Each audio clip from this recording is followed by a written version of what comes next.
Smoke weed every day. Okay, so I have to be honest. My journey with drugs and alcohol has not been that of the majority. I mean, I think it's still pretty common, but I'm that one that waited until I was 21 to drink and didn't really like the taste of alcohol. And slowly, now I'm 33, I drink socially, in the sense that I drink at gatherings, I drink at dinners, and that kind of a thing. And I have found things that I genuinely like and enjoy. However, I don't drink by myself. And so that's just my way. When it comes to drugs, the only drug outside of prescription drugs, which I don't like, by the way, that I've ever tried is marijuana. And today, that's what we're talking about. It's 420, and I wanted to have a conversation about marijuana because things are changing and they have changed.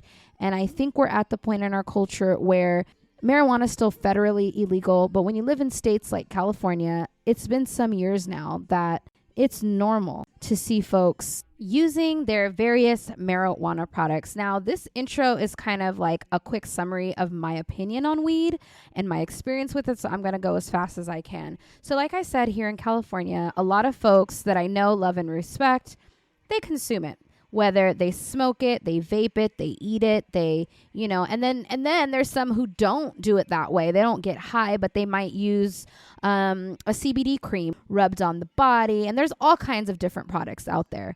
So it is widely accepted, where as a child growing up, I was told it was a drug. So it was like a no-no, which is interesting to me because when you look at pop culture, marijuana was still like the drug that was okay in film and music to talk about using openly.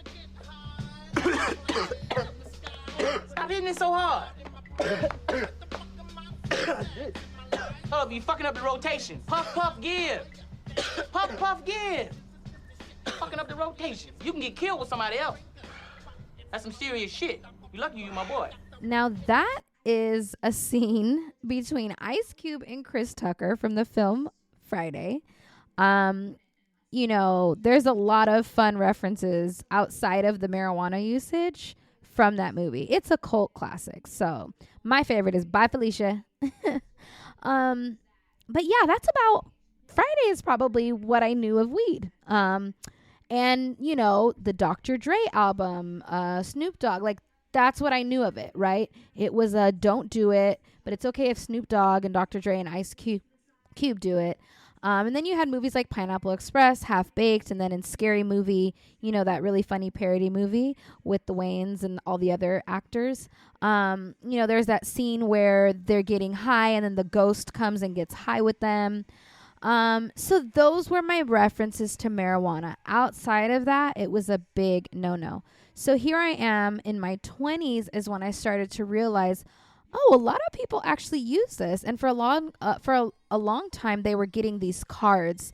If they could prove like a particular sickness and a doctor signed them off, they got something called a rec card. They were able to take it to the medical marijuana dispensaries, show the rec card, but everybody had a rec card, okay? And then fast forward to my late 20s, I'm in my early 30s now, it became legal in California. So while the dispensaries were still going through the legalities and the logistics of becoming legitimate businesses, the usage for citizens was it was permissible. So folks are now allowed to carry a certain amount of marijuana. There's certain places they could use it, and it's not a secret if you use anymore. So, all right. So my friend Andy lent us his first time story. First time he experienced marijuana. And he also explains his hesitance as to why he waited for so long. Freshman year of college, I remember getting out the shower. I was going to get dressed to get ready for class in about an hour or so. I go up in the room. I see my roommate, and I see, a couple friends that I befriended while I was in school ready to spark a blunt. And I was like, yo, y'all going to have to take that outside. I don't get down like that. I don't like the smell in my room or anything like that. And these cats were literally begging me. They was like, bro, please let us smoke. We want to be low key. We don't want to be outside, And I was just like, man, what's so serious about this? It made me think about, my time in high school when people were ditching class, ditching school just to smoke. I was like, man, let me hit the blunt. Let me see what's cracking. Let me see what all the hoopla is all about. They give me the blunt. They were excited. They were like, hell yeah, yeah. And they would just started busting up laughing because they was just like, they knew I was a newbie or whatnot. So I hit the blunt. I must have hit it totally wrong because I didn't know what I was doing. It was like, no, you got to do it like this and you got to hit it extra, extra hard. And I was just like, okay. Mind you, when you hear a lot of people's stories about their first time smoking, sometimes, they talk about how they first started smoking stress. At the time, that my first time was smoking some fire kush. Man, I hit that blunt so hard, I started choking, coughing. Tears was coming out of my eyes. Eyes was bloodshot red. Snot coming out of my nose. You feel me? Like, I'm drooling and everything. Once I calmed down, wiped the tears out of my eye, cleaned the snot out of my nose. Myisha, let me tell you something. That feeling was one of the greatest feelings that I ever had in my life. In my life. I started laughing at everything. Everything was just funny to me. And then the munchies kicked in. Man, I was like, yo, I got to eat something, man. I'm hungry. Came across some pizza. Swear to God, best pizza in the world. That was a great way to end that. The pizza was the best pizza ever. Okay, so I love Andy's first time story. I think it's a positive one, right? People have had bad trips before, though. I don't know that that's even the right terminology when you use marijuana, the word trips, but people have had bad experiences using weed in the past. And so I'm glad that his was, after the coughing and the snot and the mess, that it was good. I can relate, Andy. I've coughed and had snot and mess before. Was embarrassed in the moment, but also it followed up by a good time. However, now that the usage is legal and more folks, habitual users of cannabis, are showing up to emergency rooms complaining of severe intestinal distress. And this is pretty new. There is a syndrome that has been linked to a lot of these people showing up in the emergency room called Cannabis Hypermesis Syndrome, also known as CHS, which affects people who use cannabis. CHS causes frequent severe nausea and vomiting. You have a higher risk of developing CHS if you use it at least once a week. Your risk also increases if you have used cannabis since adolescence. The only way to cure it is to stop using cannabis. This is so interesting to me because I think the whole reason that folks made such a case for cannabis and marijuana use is because they said that the effects were only positive. For the most part, that is what you heard, that it helped people who had illnesses. It helped mental ailments. It helped emotional distress. And now, of course, there are studies proving that it's affecting people negatively. So to marijuana users, I'd like to know if you've experienced any of these things. I would love your feedback. Hit me up on social media. The Instagram for this podcast is canwetalk.pod. And then my personal Instagram is lovemyisha. And so without further ado, we're going to jump into some of the conversations of the day. I have two folks that I respect in the industry that I interviewed, and we're going to get started right now. It's Can We Talk? Thank you guys for sticking around. And he said that you would have a unique perspective. So I'm just going to jump right in. Do you smoke weed? I don't smoke weed. I used to smoke a lot of weed in my 20s. I'm in my 40s now. I've tried to experiment with marijuana over the years, but the marijuana today is a lot stronger than the marijuana from when I was smoking it. And so it causes me to get extremely paranoid. And so I stay away from it. There are some like good benefits when the paranoia is wearing off for me, that I can focus, concentrate, I can get work done. You know what I'm saying? I can motivate myself a little bit better, but the extreme paranoia just outweighs the benefit. You know, it's like going through a haunted house to win some money at the end. It's like you're so scared running through the haunted house that you're like, it's not worth it. It's not worth all that. Yeah, you know, I have been trying to see if there's micro doses of marijuana. And a lot of these dispensaries don't necessarily make marijuana. So I believe there are medicinal benefits for it. I think that the dispensaries, though, are more so catered to recreational use, actually trying to facilitate, is this really helping you? Because they, when it comes down to like medicinal guidance, they don't have really a lot of information with it. You kind of have to go play around with it for yourself. So, in most of these dispensaries, the quantity of THC in a lot of their products is over 10%, which is, I think, way too high for me to kind of even mess with. And CBD doesn't really work for me either. So, That's interesting. I like what you said, that a lot of these dispensaries are kind of catering to recreational use rather than using it for maybe anxiety or going to bed or even pain management. So people are getting high, which is not the issue, but they're not experiencing it in the way that they may have gone to it prior to the dispensaries being available at every corner. And that's something that Duane alluded to, that he feels like it was better before, which is interesting to me. So do you agree with that statement? When it was underground, I mean, I think there's benefits to both. I mean, I think, when it was underground, you had a lot of people, supporting their family off that. I mean, a lot of drug dealers weren't rich off selling weed, but, it was kind of a community type thing. Everybody knew their local drug dealer, and, and you were helping him with his family or her or their family, and it, really didn't really affect anything. But, with the stores, one thing I do like is that there is a level of clarity on what you're consuming that you're not going to get from when it was kind of underground. So before, you don't know how strong the weed was you're getting from the weed man, but now you can go look on the box of packaging. Matter of fact, I got some stuff here. Okay. It's blurring it out.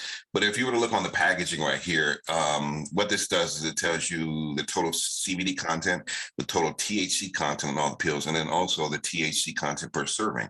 So this is like 30 to 1 CBD oil droplets. And in here, it says for every 0.25 milliliter serving of oil droppings, you're going to get 7 milligrams of CBD and 0.264 milligrams of THC, which is what the psychoactive part of marijuana is. So there's a lot of clarity when it comes to the dispensaries, and by law, putting what you're consuming on the box so you can have an idea of what you're putting into your system, which goes to help people if they're thinking about using this in a medicinal way, to find not only the strand that they're getting, but also the level of THC and CBD that they're also consuming, to see if it works for their body or not.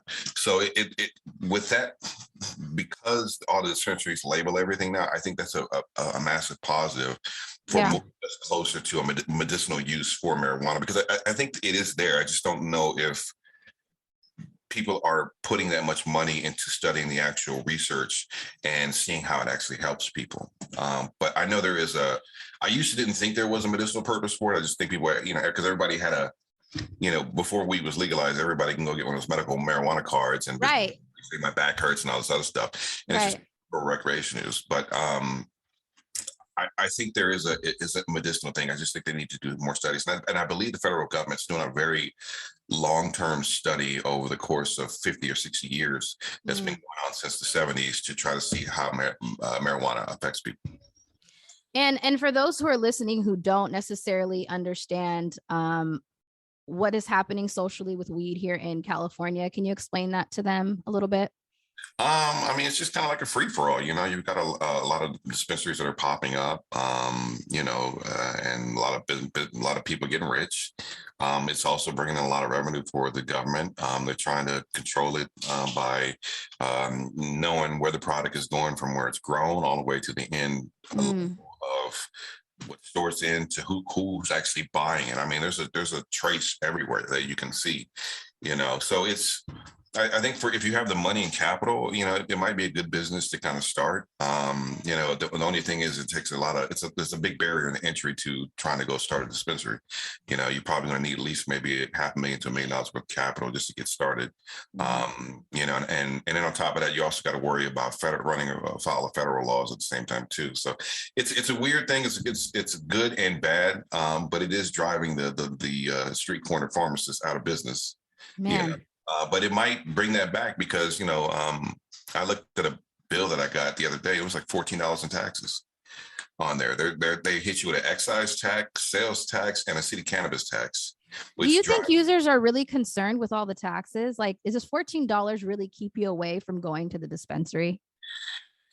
Well, marijuana has turned into, for the recreational user, what's hot at the moment. And so it's like when, some Yeezys drops or a new pair of Jordans drops, and you don't really care too much about it. But there are different types of smokers. There are people who are smoking for medicinal reasons who probably don't have a lot of money to spend on marijuana and have a set strand that they like to get. They might be more concerned with the price than the person who comes in who has a lot of disposable income who doesn't care what the price is. Right. The other thing here when it comes to marijuana in Los Angeles is that we get a lot of people who come in, working with Duane. A lot of people come in for kind of almost like this marijuana tourism, because a lot of down south it's still illegal, and so they come here, they know that they're going to spend money when you come to Los Angeles, and so they don't necessarily care about the taxes, more so of the local people who might be concerned. And then and that also leads to a lot of these unregulated weed shops that pop up. They don't necessarily have much signage. You can always spot them.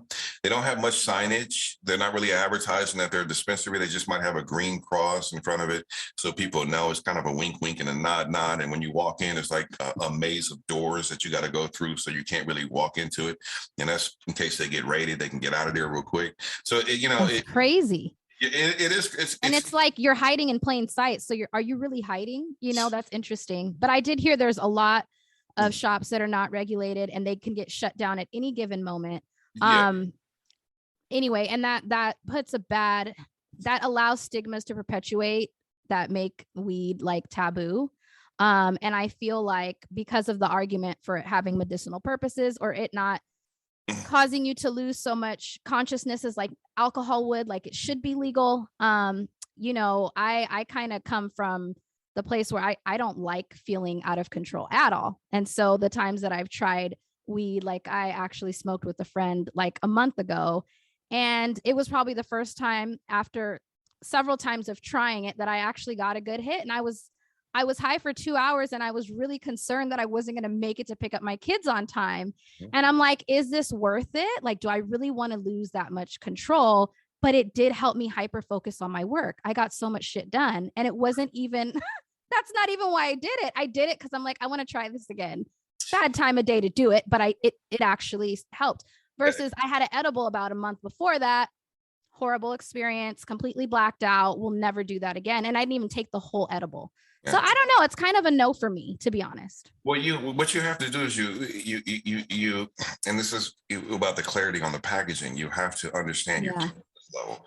That experience of being super focused, being able creative. I love that. You know what I'm saying? And then for me, it's the paranoia leading up to that. And then as the marijuana starts to wear off, then I can sit there and focus. I can get down. Because you're relaxed. And you know what I'm saying? You're just kind of relaxed. You're focused. Your mind's not racing 1,000 miles and thinking about a whole bunch of other things. So that for me is what I love about it. And I wish that people could do a little bit more research on that. And I really think to get to that level, I think you got to look at the quantity of THC that you're consuming. Yeah. And if it's a very low dose, the negative effects will be more manageable, or you won't necessarily notice them. Yeah. Is you got to go find a dispensary that carries a very low dosage of THC, because the vast majority are hitting you with quantities of 10 to 15% per hit. You know, or the edible is going to hit your system a lot harder than you smoking it, because you're putting it right into your bloodstream and right into your system.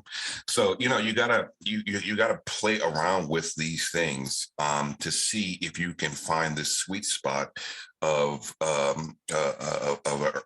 medicinal marijuana that can help you without hurting you. Yes, that's the hard part that the dispensaries are not necessarily doing much research into, because I think if a lot of people could sit there and go in and get something because people drink to kind of just take the edge off and kind of just relax a little bit without making you unproductive or out of your mind. I think a lot of people would be more susceptible to start trying marijuana because there's a benefit to it. Now, that positive effect that you get at the end of, the paranoia, that makes it not even worth it.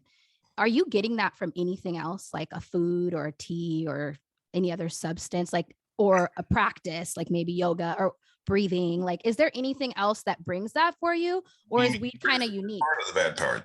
What was that? Brings the good part of the bad part. I'm talking about the good part. So can you get that good part from something else, or is weed that unique that we kind of need to figure it out? I think what it does is marijuana helps change your mood. And because it changes your mood, it may put you in a mood of like, I can focus right now. I can focus, things done. So I don't know. I haven't necessarily found anything else. I mean, exercising makes me feel good. So I love doing that. I love running. And I might try to combine the two one day and see if it kind of helps push me a little bit further and keeps me more focused on working out and not wanting to give up. But I haven't found anything that helps me get super creative. I've tried everything from antidepressants to alcohol to, I've also tried other drugs, from ecstasy to mushrooms, whatever. And, I'm at the point right now where I can't really consume. My tolerance for things is just not there, and like it was in my 20s. So I can't really, I barely can drink beer as it is now. Oh, and I've been like that my whole life. So for some reason I could handle a couple tequila shots, but that's about it. Yeah, you got to be even careful on that. It's just like, the anxiety that produces the next morning. It's a downward. I'm trying to stop drinking right now because it's too much. Too much. Well, thank you for being honest. I would love to actually hear about the shrooms, because I've been talking to folks about that as well. Something I'll probably never try, but I think what attracts me to it is a lot of people do that and other psychedelics to like have a spiritual experience. And it's not for like the everyday use. Typically for most people that I have spoken with. And so I don't know if that's something you want to comment on, or we could save it for later, or just not even go there. But that's an interesting statement you made. Mushrooms were not for me. It was more of a visual trip, where things were just visually kind of like weird. For me, the best drug I've ever taken was ecstasy. Ecstasy, was used as a truth serum by the government. And I don't know why they keep doing it. And all these drugs, I think, would be good if you can create some level of micro dosing for them that on a very small level, and doesn't overwhelm you. Because I would love to microdose ecstasy. Ecstasy was the first time I've ever been like truly happy. I remember me and my girlfriend. Wow. We used to take X, and we would just have these, we would make love all night and have all these just honest, long conversations about things. And also creatively, it gets you going. The reason I stopped taking ecstasy is that anybody with a pill press could press something up and call it ecstasy. And because it's not widely available and you got to try to find somebody who has it, to me, it just wasn't worth trying to go search on the streets for a pill that, I don't know. Once again, I don't know what I'm getting. And then if I got to buy a test kit to test it, at that point, I'm just doing a lot of work. Yeah, it's doing too much. And so I just kind of stay away from it. But to me, that was better than mushrooms, just because of the level of happiness you were experiencing as it was flushing so much dopamine into your system. Is that, do you feel like that's a true level of happiness, or it's just a feeling that you get from the drug? I mean, once again, these are mood changing drugs. So you are happy. So it's not that deep then. Okay. But I think like ecstasy, if they were to really do some research into it, could be an amazing antidepressant for a lot of people at a very small level. Pure ecstasy would help kind of just give you that extra, like, you know what, today's going to be a good day. Yeah. Everything's a little bit brighter. You're not really kind of walking around in a funk. It just opens you up and kind of, get you naturally going. So I wish the government would do some more research, or people would do more research on that. They just kind of mess with these drugs for a little bit and then they stopped. Yeah. Well, I won't keep you for too long, but I wanted to say I watched this series called 9 Perfect Strangers. Have you seen that?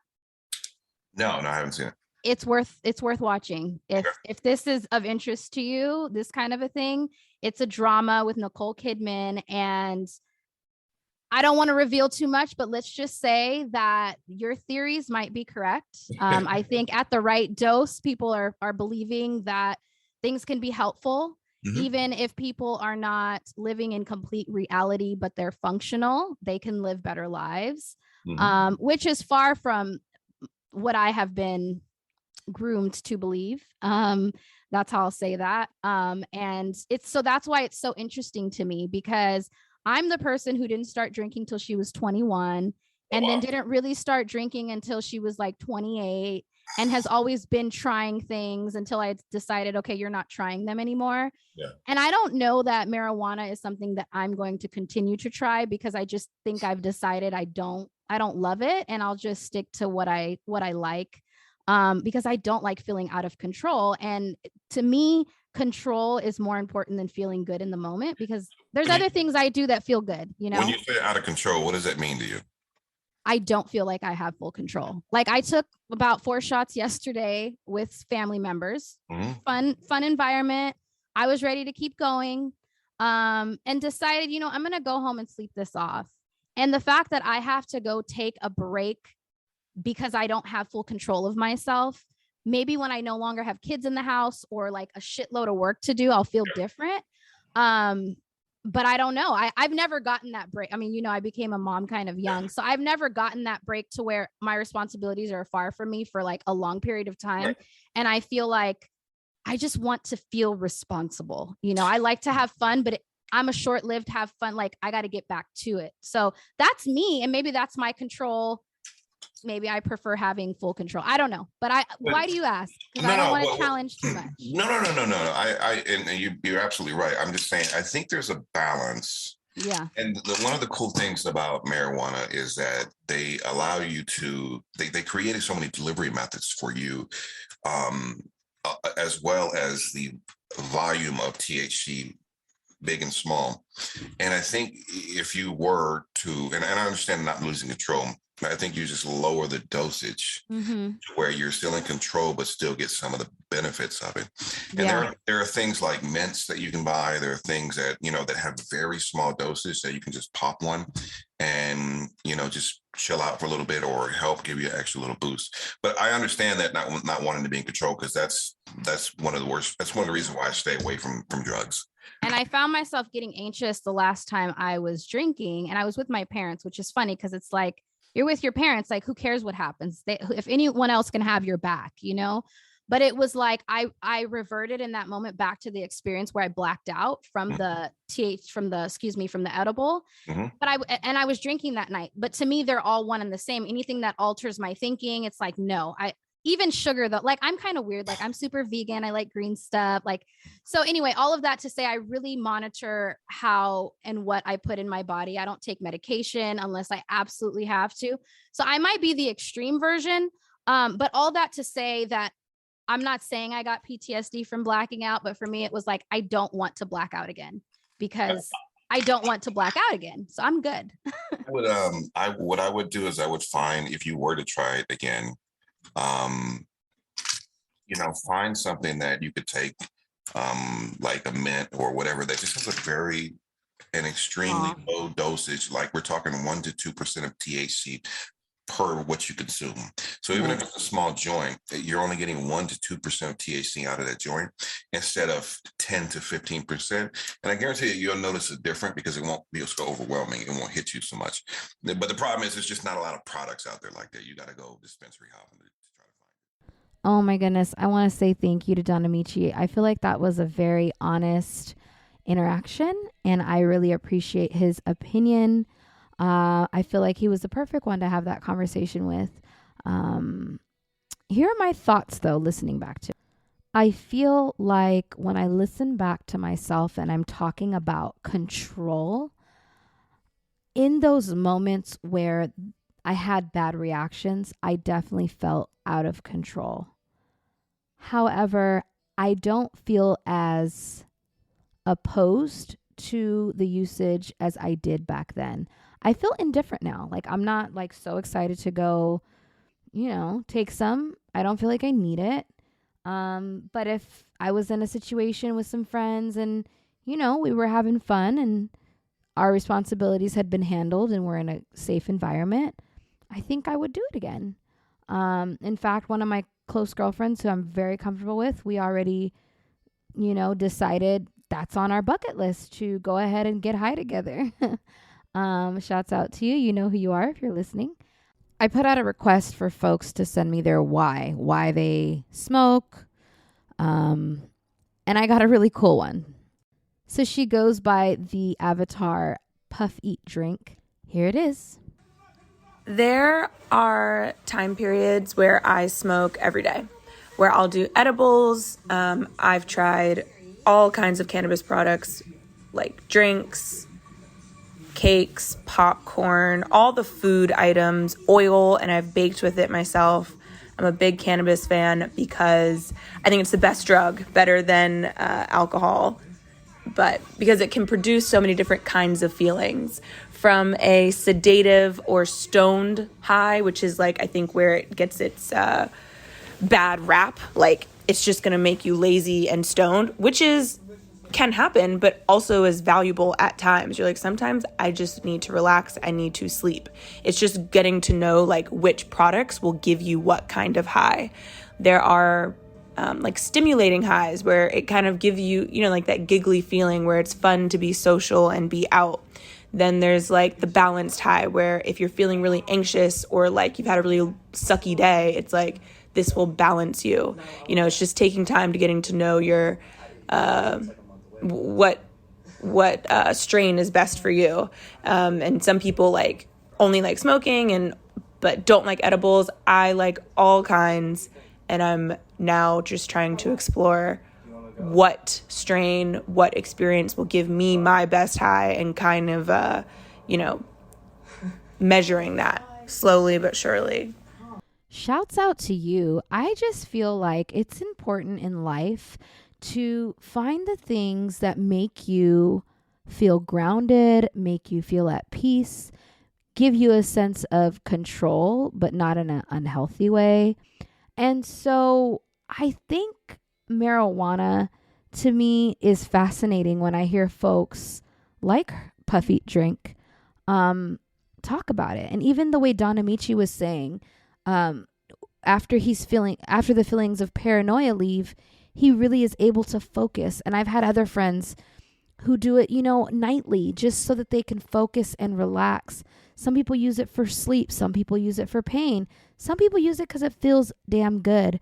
And I guess where I'm at is like, I'm fascinated by those experiences and those testimonies. That's why we're doing this episode, y'all. So without further ado, I'm so excited. We're saving the best for last. Duane Cofield, the founder of MedToursLA. MedTours are cannabis tours here in Los Angeles, founded by Duane Cofield, and he's a serial entrepreneur. He's a marketing expert. He's a podcaster, and he is a professor. I absolutely love Duane, and I so enjoyed this conversation with him.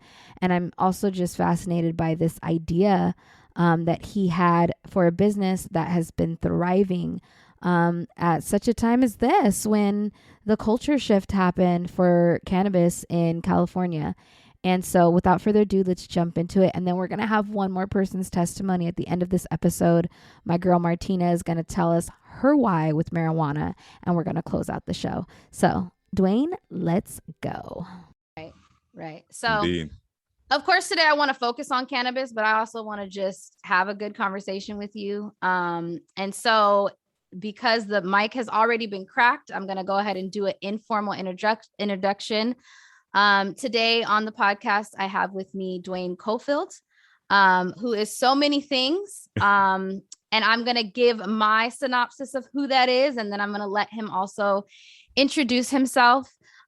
He is the owner, for the sake of conversation today, he's the owner of MedToursLA, and we're going to talk a lot about what that is. He's also the host of a podcast. Let me tell you, this is an OG podcaster. He's been doing it since before it was cool. Drugdealers to Businessmen is the podcast. And I want to understand the concept behind that. So I'm going to ask him a little bit about that today as well, because I feel it ties to his overall brand. And it's so funny because we move in this world often, and there's a brand, whether we have created it on purpose or not, there's a brand that's tied to us. Indeed. He's also a professor, a father, and what I would call a successful serial entrepreneur. Thank you. And a lot of the business is based in South Central, mid LA. And I love that too. So based on how I perceive you, Duane, can you also give me a bio, for lack of a better term, of who you are, and also we'll jump into some of that stuff. Sure. So I think you hit, some of the more recent points, but how you and I met is where I really came from, which is radio. Yeah. Started in, I guess, my undergraduate, which I got in San Bernardino, at Cal State San Bernardino. Got my first advertiser radio job on that campus, and was, kind of selling a lot of that airspace to a lot of the local restaurants, trading for gift certificates that we can give away. So I was learning about this promotional thing even before it was like, while I was in college. And then that translated into a job at a local hip hop station. But I've always had my eyes on Los Angeles, because I'm always under the impression that you got to go where the bigger fish are in order to catch one. So Inland Empire was cool, but it was like, there wasn't enough opportunity for me. So I always pursued opportunities in LA, did an internship at Power 106, tried to get to KJLH. They didn't hire me at that time, kept pushing, end up getting around, going to another station, and then finally getting in there. And when I was there, I had some great opportunities. It gave me a lot of freedom to learn and experiment with things, social media and digital content. And that just translated into really understanding how other businesses worked. When you're in sales, you get to meet a lot of business owners and really have to inspect their business inside out. And it teaches you about their business. Whether you think you're a business student or not, you are one, because you have to learn how their operation works and how to make it successful. So that translated into me just wanting to pursue opportunities in entrepreneurship. A lot of times we think we need more knowledge. So I pursued my MBA. But once I was in like the second year, at the beginning of the second year, I knew what I needed to know. And I started stepping out on faith and trying stuff. Read a lot of Harvard case studies on entrepreneurship. And I was like, you know what? Let me try some of these things. These guys are trying. Why not? Why can't I? Yeah. And stepped out and started actually a hair company was our first. I do remember. Yes. I love that. Thank you. Hair livery. And we started that, and it was out of a pain point. I went in one day, my wife was buying some hair, and I was like, I didn't know how much she spent on it, and then she told me. That's funny. Wait, that's funny. You didn't know. I had no idea. Like, you don't know. You like, okay, whatever. You're going to buy some hair. Cool. It can't cost that much. Man, she told me how much it costs, and I was like, what? And they just put it in the bag. The lady didn't say thank you. And I was like, okay. I said, no, I said, if somebody hasn't done better with this, I said, let's try it. Where'd she go? Pauline's? It wasn't Pauline's. I'm kidding. Because that was my experience there. I'm like, I just dropped $350. And that ain't even a full head of hair. Right. Come on. And so, so then, I looked at it and I was like, you know what, let's try it. Let's build a brand. And I'm always about building brands. I think that one of the faults, I would say, of Black business owners is they don't build brands. We're starting to do it better now. A lot of the food guys in LA, they're doing great with their brands, their logos, their colors, and they're starting to figure it out. Like, we have to differentiate ourselves. And that's what we did in that business. We started delivering hair, which I think maybe one other person that tried it in the past, but it wasn't their feature. So we featured that, and we featured white glove service. We did a bunch of little small tweaks in order to differentiate ourselves. But thank you cards, handwritten thank you cards, just different things. And it helped us. We're close. I think we got 99 reviews on Yelp, and we're like at a 4.5 star, almost 5 star, if I'm not mistaken. And you'll see a consistent theme throughout those reviews, which is customer service, the chocolates, the goodies we give in there, and all the little extras, because those are the things that you can control. You can't control a lot of other things, manufacturing, supply, quality, those things you hope to get right, but they're out of your control sometimes. Out of your control, right. But that's, and so my assumption, I'm jumping here, and it's funny because I had done research to open a beauty supply before the pandemic. I even got my license. I what is it called when you're allowed to even buy from the distributor? Wholesale.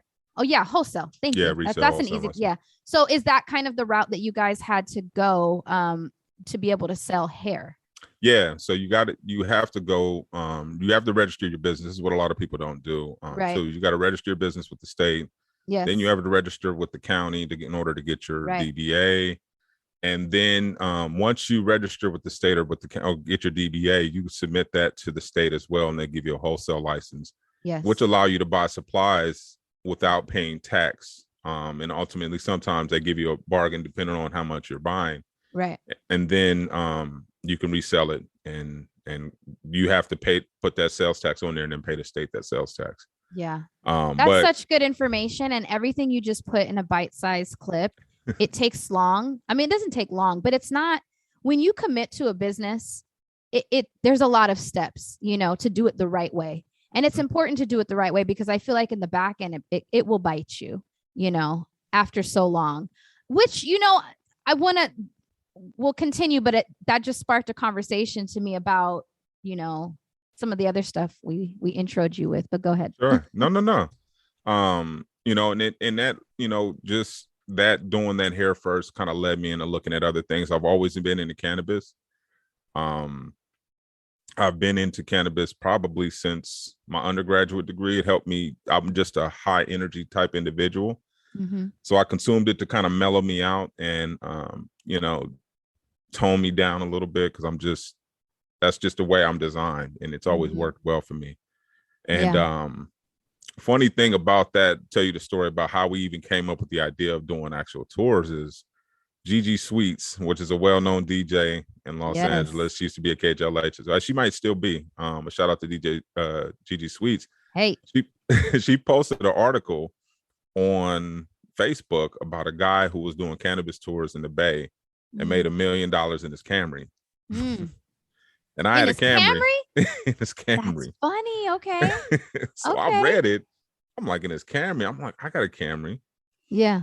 I know where all the best weed spots are and dispensaries, because I've been, in that game even before it was recreationally legal. I knew all the medical spots. I would go to the Valley. And I'm like, people would pay for this. If I were to come to LA, I would love for somebody to take me around and show me where the best places were, and I didn't have to worry about it. Pay Uber and try, and so I was like, let me try it out, and I just tried it and got a logo, built a logo, got somebody to help me with the logo, and just built a website and just started figuring out places that I could advertise it, like within the cannabis industry. And I started in my Camry, and I got 2 people, and it was funny. Like the first tour I got, they were like, "Is this your personal car?" I'm like, "Yeah." But it was, it's one of those things to where it's like, I'm a firm believer in, the only time you have is right now. And you gotta make a move with what you have right where you are, because God wouldn't be putting that seed in you if it didn't have an opportunity to blossom and sprout and manifest. Sure. So let's explain to the listeners what MedToursLA is, which is the business that we gathered here today to talk about. What is it? Sure. We're a cannabis experience tour. We have a bus. So what we do is we offer a tour around the city, depending on what theme we have. In the summertime, we have a Beaches and Buds tour, where we take people up and down the coast, where Redondo Beach, all the LA's more popular beaches. We give you a little sample of each. And we, of course, we take you to dispensary, kind of explain the process, explain how edibles work, explain, the different types of cannabis, whether it's sativa, and the different, terpenes and how they affect you, the smells. So we do an educational process, but we also focus on the features of the city as well. LA has some of the best hikes, landmarks in the world, and we highlight that.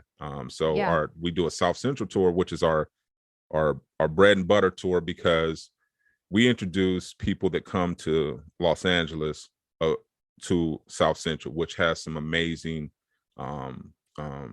highlights, scenes from movies, houses. Like we go by the Friday House, we take them by Snowfall.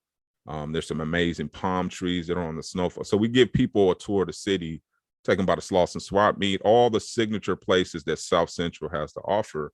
Murals, Nipsey Hussle Square, And it saves them time, because when you come to LA, these are some things you probably want to check off on your to-do list. And we give it to you, and we take you to buy a dispensary, get you discounts. And it's just an enjoyable experience. You can consume in certain times throughout the tour. So it's an all-inclusive. People walk off like, I'm glad I did this. I needed to do this. Now I can go do my Hollywood tour or whatever, but I got to see South Central hang out. We go by Issa Rae's Insecure apartment, and they take pictures in the front. So it's a whole Wow. cultural experience. So that's amazing. So okay, that's exciting. So I love it. So some of the stops are dispensaries for sure. Sure. There is an opportunity to consume cannabis, whether that be smoke it, vape it, or an edible. Is that what you're telling me? Yeah. On the trip? Yep. Okay. Go ahead. No, please.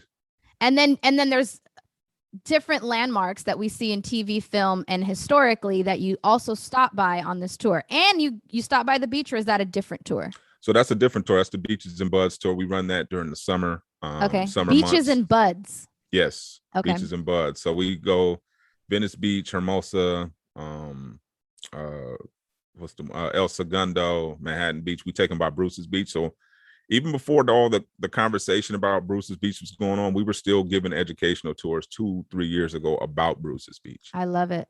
Letting them know what it was about. We pull over, explain it to them. Hey, this is Bruce's Beach. This was taken. And this is before it was like national news. We've been talking about it. And I think that's an important piece that you will never get on any other tour, is to take you by a historical landmark like that. And now that it's popular, you'll probably see more tours going by there. Got it. I love it. So can you give me, just for a little fun, one of the most memorable tours, something that happened or an experience that was spit back to you by one of your customer, whatever comes to mind? What is something monumental that kind of stands out from one of your tours? So we've had, I'll give you a couple. So okay. One of our most interesting tours, and you can find it on YouTube, is we had the Filipino cannabis guy. So there's this guy who does, he's really trying to introduce cannabis to the Philippines, which is highly illegal.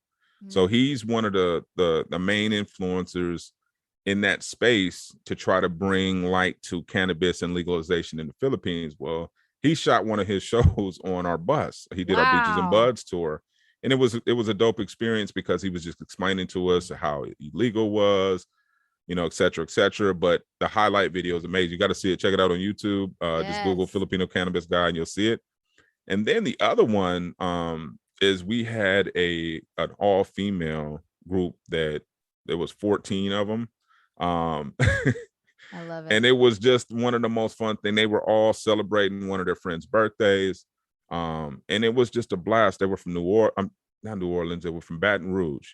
And, I think that those are probably, we learn about other places by having conversations with locals from that area. So we get Florida, Louisiana, North Carolina, Ohio, and we ask questions. How is it out there? What's the difference? And we just learn about things, right? And then it's just kind of an exchange of game.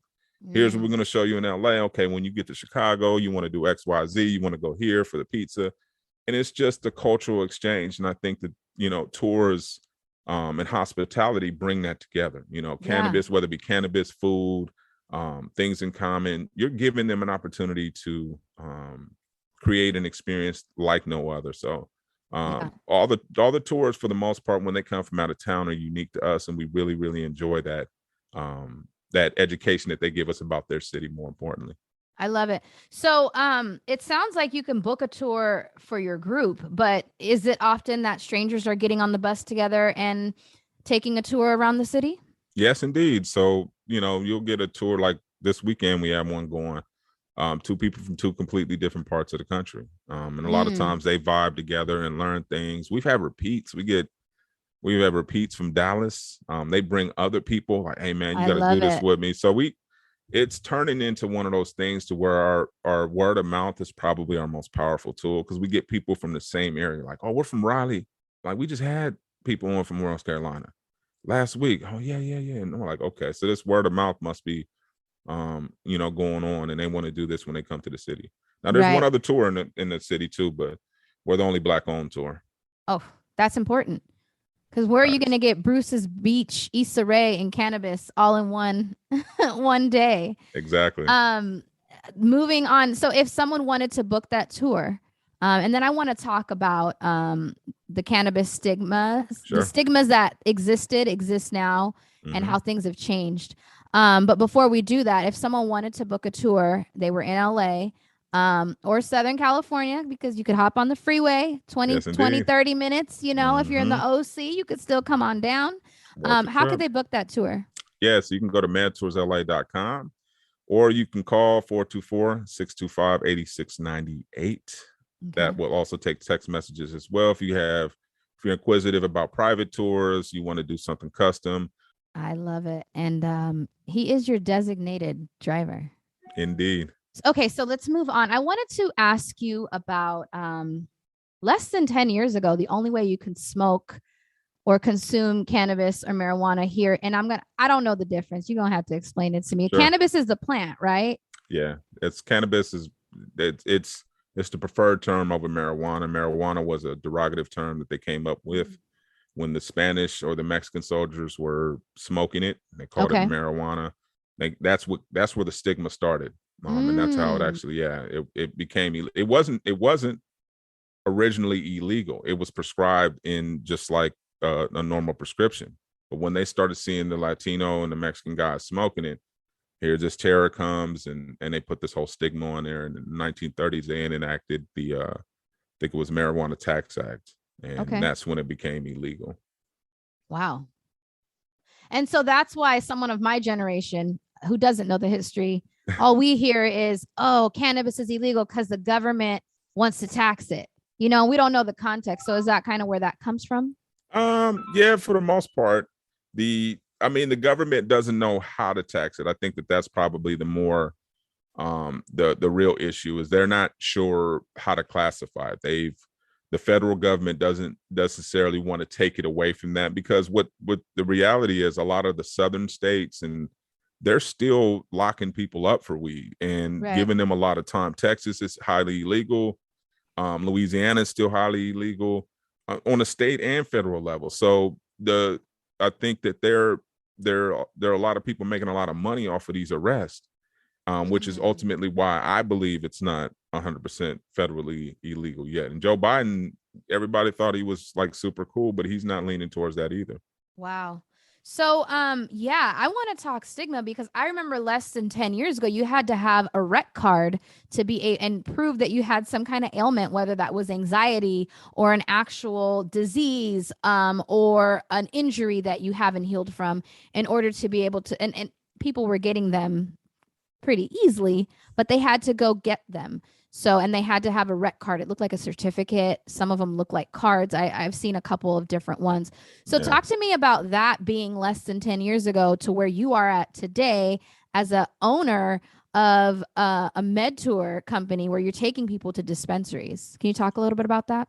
Yeah. It was during that time, a lot of people say it was better, because it wasn't so out there. There wasn't taxes.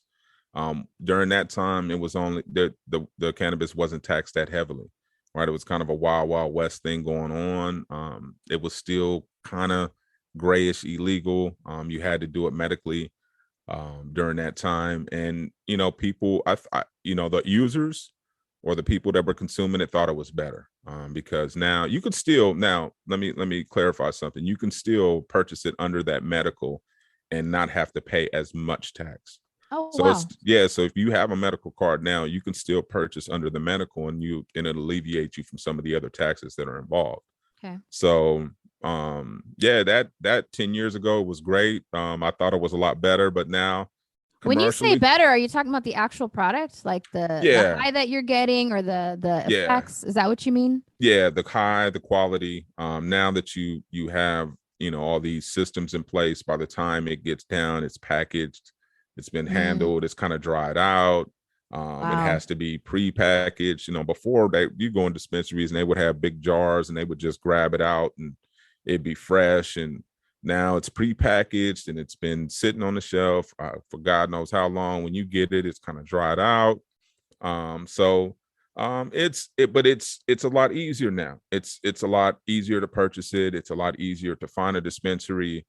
So that whole search thing has been drastically reduced, in addition to how the police view you. You Right. can go down Venice Beach, they're blazing all up and down, police riding around. It's just pretty much they don't care about that. So what are the rules on smoking marijuana in public? Is that allowed? How does that work? Nah, still considered illegal. You're still there's, and that's one of the challenges with this whole system, is that although you've legalized it, you're basically saying the only place you can consume it is in your home. And if you don't own your home, you can't consume it in your apartment either. Wow. I didn't know that. Good to know. Oops. Just kidding. Right. And is that based on smoking? Like is eating an edible different on a consumption level yes. in regard to the law? Yes. So you can Okay. you can consume an edible in your apartment. Nobody would know it. For the most part, but still you can't drive a vehicle under the influence. There's still the same laws apply. The thing about edibles is that the difference, you don't know when it's going to actually hit you. So that's the scary part of edibles, is that you'll keep consuming it because it tastes good, and next thing you know, you're in a really deep sleep, or the next morning you kind of feel it the same way. Right. Still tired. Yeah. So I kind of heard a change in your tone when you started talking about edibles. Do you have an opinion on those versus smoking? No, I think they're both great. I think they have their benefits. Edibles definitely help people sleep at night who suffer from insomnia. It's definitely something that you can, if you like to travel, like, and you're kind of like, should I bring my weed? Then that may be a better suit. Just repackage it.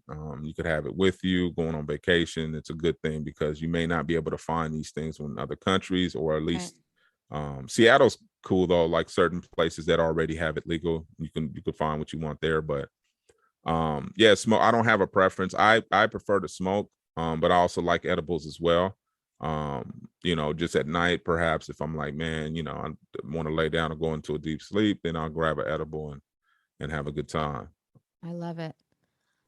Is there anything that I remember what I wanted to ask you about. Your podcast, Drug Dealers to Businessmen. I feel like this jumps into a little more of who you are. And so I want to understand the title. I want to understand what you talk about on that podcast, and the why podcast, and why Drug Dealers to Businessmen. Yeah, Drug Dealers to Businessmen is something that was near, unique to me. When I first started out with the podcast, I was like, let's do something that's just motivating and inspiring. And it was really watered down and generic. And I was like, the more books that I read on, developing your brand, and it's like you have to target a specific niche and really super serve them. You can't be everything for everyone. And what are you? And it really broke down to what are you? You're not, this guy, you're not this, everybody had a different roadmap, and said, what really defines you? Well, you know where you came from, and you know where you are today, and how you translated those skills that you learned in the streets are applicable. And the fact that they're working for you, perhaps they may work for somebody else. And I'm a W.E.B. Du Bois guy, talented 10th, go learn something, bring it back to the neighborhood. So I was like, I got a bunch of friends who were in the game too, and I'm pretty sure that they have friends, and they're looking for a resource that they can relate to. Yeah. Whenever I would listen to a lot of these success stories, I'd be like, listen to how they built this and all that, and I would hear their down point. And one guy was like, I was at such a down point that I went to my parents' vacation home and spent a year there. I'm like, parents' vacation home? Damn, like, you guys have nice. 2?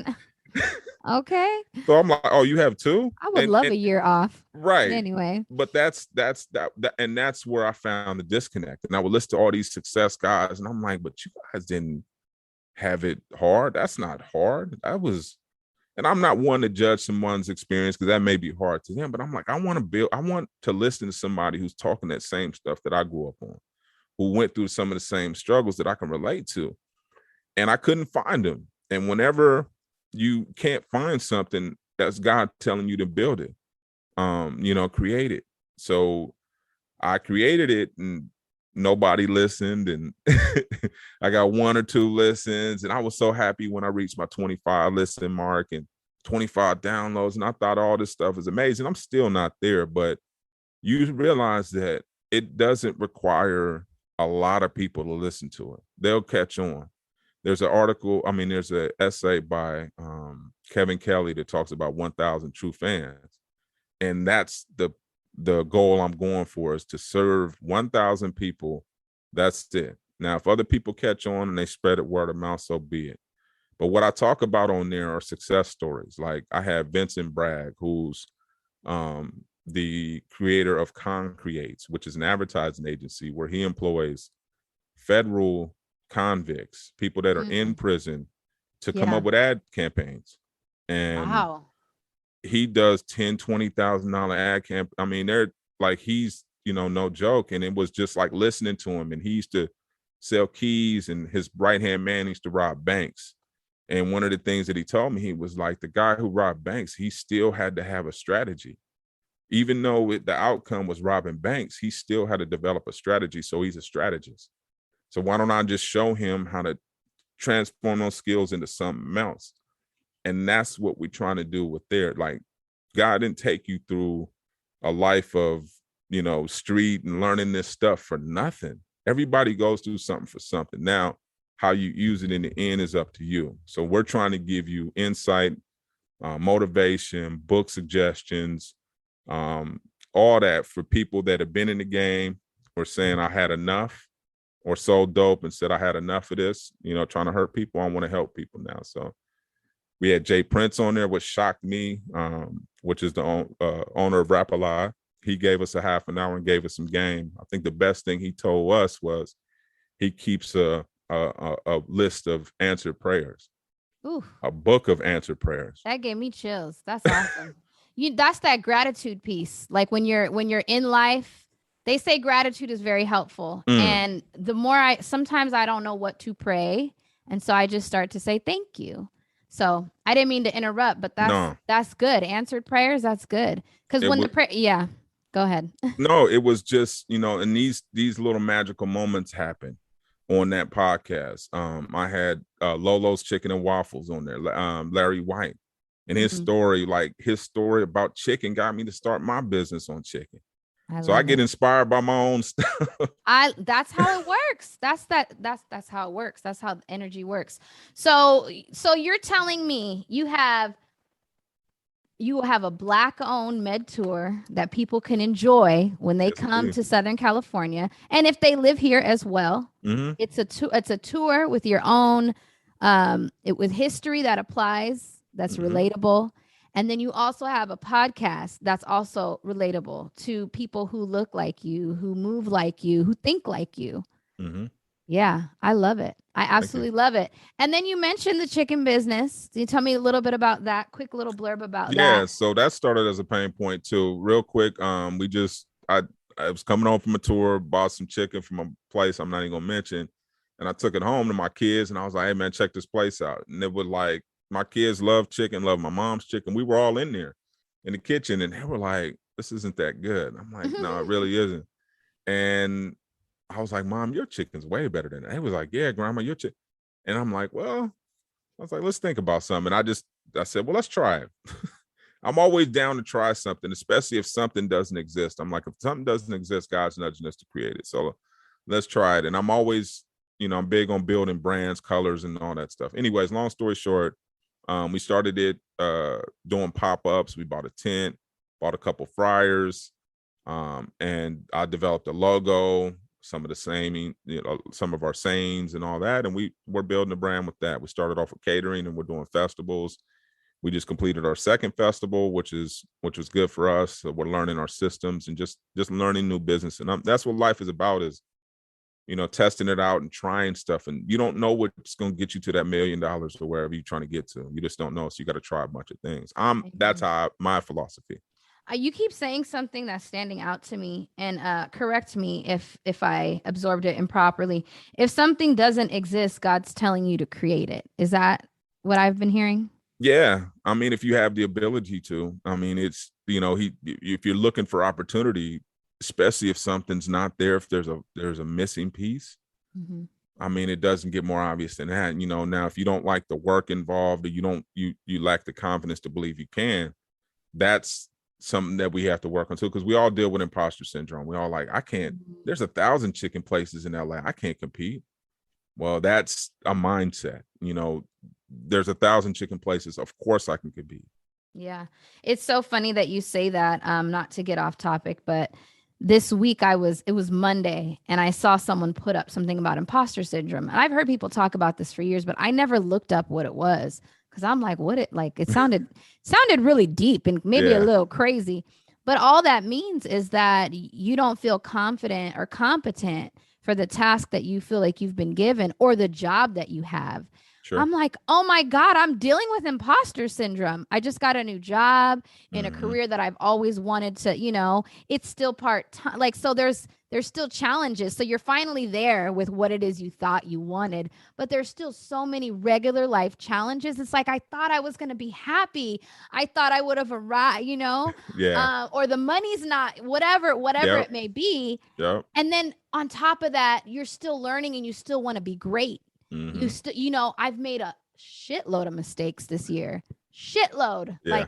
Like in my personal life, but also specifically in my career life, which to me is very closely tied to my purpose, because I don't take no jobs that I don't feel purpose behind. Sure. That's a good and a bad thing. It works in my favor most of the time. Yeah. But taking the job, getting the job right out of the pandemic. Well, I mean, we're still in it, but my first gig outside of the house in the pandemic, and making so many mistakes. But you know what I did do that I hear that you do as well? I bought this mic, I bought the new computer, I got the software, I got the headphones, and I started the podcast. Mm-hmm. 2 episodes into the podcast, I got this job. So the podcast got neglected, but it was like, okay, God, do you know I use this mic every week for work? I've paid for this mic 10 times. Mm-hmm. And it was a stretch for me to buy this mic and the headphones and the this and the that. But it was a point in case of, I'm tired and I'm ready. And so I'm just going to build it myself. And so those are the reminders. That's the gratitude piece. Like, okay, I remember what I did to get here. But at the same time, now that I'm here, I run into a self-confidence issue a lot of the time, because I'm still learning. But thank God for grace and for being able to stay in the game. So, but you talking about imposter syndrome, it got me excited, because I realized so many of us struggle with that in so many different ways. You'd be shocked at how many people, I mean, even people at the highest level, there's always some type of, because the higher level you go, the higher level people you're going to be dealing with. Yeah. I'm around PhDs. You don't think jeez, you know what I mean? And they're publishing papers. I just published another paper. I'm like, dude, I'm struggling with my first one. So but that's going to happen. But that also means that you're moving in the right direction, because it shouldn't be comfortable. Yes. If you're comfortable, you're not growing. That's good. It shouldn't be. So good. And to your point, there's a scripture I have to remind myself of. It says that your gifts will make room for you and put you in the presence of great men. So when we want to have imposter syndrome, we have to be reminded that we are being placed in places that, how you're saying, we are going to be uncomfortable, because we're in the presence of people who have to the world arrived. But like you said, they're actually just like us most of the time. So yeah, good. It's something we deal with. And one thing I wanted to address with the tools is that I talked about that I do a live every Friday called the Weekly Tap In on Facebook for my listeners that listen to the podcast. And I talked about investing in dream tools. And that's exactly what you're doing. You think you're investing in it for this, but it's really for all these other things. But if God showed you that map, it'd confuse you. You're like, well, I got to buy this to get me to here. That's going to get me. Oh, yeah. So looks like the podcast took a turn today, but you are absolutely right. Always, though. That's good. So you said investing in dream tools. Sure. I have a feeling you guys need to go listen to this podcast, because it sounds like you dropping gems. For sure. Nuggets. And then you're bringing other people on who are doing the same. Mm-hmm. That's amazing. Yeah. Investing in dream tools. So talk to me a little bit about that, and then we'll probably wrap it up. Yeah. Sure. So investing in dream tools really quick is just about buying or investing in the tools that can get you closer to your dream. So whether it be a microphone, it could be computer, like in your situation. I just bought a TED Talk. So I'm going to TED Talk Manhattan Beach on November 6th. And I was just talking to my students about the importance of investing in small things like that, because you have no idea when God's going to show you your miracle and where it's going to be. So when he nudges you and taps you on the shoulder to make that move, to go to, even if you can't afford it, to go to the store, because you might run into somebody that's going to help you afford it, or give you a suggestion on where you can get a different one, a better one. So I tell people all the time, show up and invest. Like, show up when somebody invites you, because you don't know what kind of miracle can take place when you show up. Yeah. And then invest in the tools, because it shows the universe you're committed to your dreams, and it'll follow suit. The universe does what you want it to do. That's so good. And I think that's something, it's so funny because I had kids at a young age, and right before having them, I was probably knocking shit down. Like, I was doing a lot. Like, that's the only way to put it. You still are you serious? No. I'm not. Look, I'm not. This is not a woe is me thing. But the when your priorities change, the energy shifts. And so I took that same energy to my house. It's so funny, when I got pregnant, I told myself, well, it looks like you have another project to work on, because I've always gone 125% into my projects. But if I'm honest, there was loss, and there was mourning to the loss of not being able to go full throttle in my career the way I had been. But I'm so grateful that I did when I did, because that fruit is still growing every spring. I still see the sprout of what I planted back in my early 20s. And now there's been like a rebirth, and I'm going for it again. And so, to your point, we really play a bigger part in our dreams and getting to our goals than I think some of us know what it takes. But for a long time, I thought God was going to drop it in my lap. Too many Sundays I heard the preacher say, there's going to be a miracle, or someone's going to just randomly give you a check. And it's like, that's not how the shit works at all. Faith without works is dead. But yeah, I love it, Duane. No, and I want you to know, as I was prepping for this, I was like, as I was going through your bio, I said, in a lot of ways, Duane was a mentor to me in this digital space. And I have carried that into my business, and I make money helping older people navigate the digital world. Wonderful. Had I not sat under you for, I don't know how long it was, I don't know that I would have even had that tenacity or that, maybe curiosity to learn it and the passion for it, So I don't think we mentioned that, but I worked under Duane at KJLH, and we created a digital department. Oh, yeah. And, nobody knew what the hell we were talking about at the time we were talking about it. And now they're all still trying to catch up. Oh, yeah. But what I saw in the same way, because I was an intern, but I was also in college. I remember a professor saying it was a digital marketing class, and they were saying, you guys talk to me because you guys know about this world more than we do. And it was refreshing to hear that. Oh yeah. So, but in I know you've poured into young people prior to even becoming a professor. And so kudos to you. I'm giving you your flowers. Like, thank you. And I love that you have also applied all this to your life, and continued with podcasting and brand building. And I think it's great that you're teaching now. So thank you. Shouts out to Duane for an awesome interview. Now I'm going to let y'all hear one more fun story on somebody's why. But I'm saying bye for now. And thank you so much for having listened to the podcast. Feel free to email us and tell us your 420 story. I want to know how it went, because this podcast is actually dropping the morning after instead of on 420, which is totally fine, because when you hear it, right? All right. Thank y'all. It's Can We Talk? Okay. So as requested, my name is Martina, and I have been a recreational weed smoker, pot smoker, Mary Jane consumer, whatever term you want to call it. I don't think there's no right or wrong way to say that you smoke weed. But since, I would say, high school, it has been since high school. When I was like in the 10th grade, I was introduced to it by friends, of course.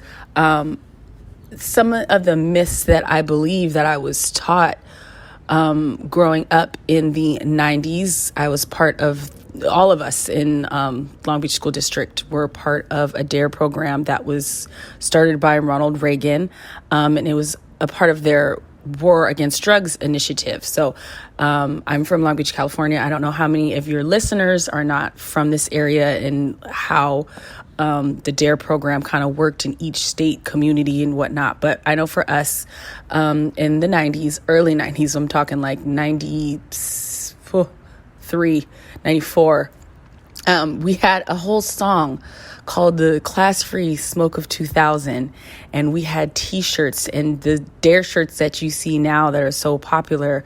I remember seeing commercials showing like, this is your brain and this is your brain on drugs, and it was like an egg frying, and they were really concentrated on talking about weed to what I can remember. I'm sure they were probably talking about a lot of other drugs, but they definitely were making it seem as if smoking weed were this horrendous offense.